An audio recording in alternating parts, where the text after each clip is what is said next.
Good morning everyone, welcome to my channel explore with Ishika.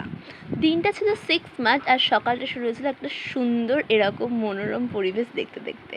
তারপর ready হয়ে চলে গেছিলাম ব্রেকফাস্ট করতে এবং ওখান থেকে ব্রেকফাস্ট করে বেরিয়ে গেছিলাম বাংলায় আশেপাশটা ঘুরে দেখার জন্য। সামনে ছিল একটা সুন্দর এরকম টানেল থেকে বেরিয়ে আমরা দেখেছিলাম একটা সুন্দর পরিবেশ, যেটা তোমরা সবাই দেখতে পাচ্ছ, আর একটা অসাধারণ ভিউ ছিল।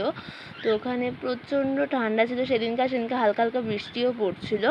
আর এই যে দিস ইজ মি, দেখো এতটাই ঠান্ডা লেগেছিলো যে মাস্ক টাস্ক পরে একদম বেরিয়ে গেছে। তারপর ওখান থেকে গেছিলাম আমরা সামনে আশপাশের যে বাজারটা আছে সেখানে ঘুরতে, আর সেখানে একটা সুন্দর বেকারি শপ দেখতে পেয়েছিলাম, তো সেখান থেকে কিনে নিয়েছিলাম একদম ফ্রেশ কেক পেস্ট্রি।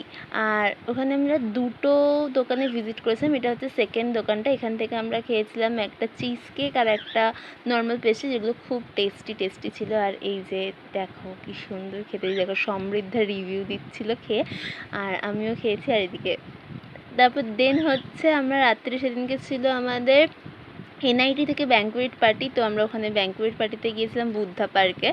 আর এটা হচ্ছে নাইট ভিউ, আর সেদিনকে প্রচণ্ড বৃষ্টি স্টার্ট হয়ে গেছিলো, তো বেশি কিছু ক্যাপচার করতে পারিনি, এই টুকটাক ক্যাপচার করেছিলাম ভিডিওতে।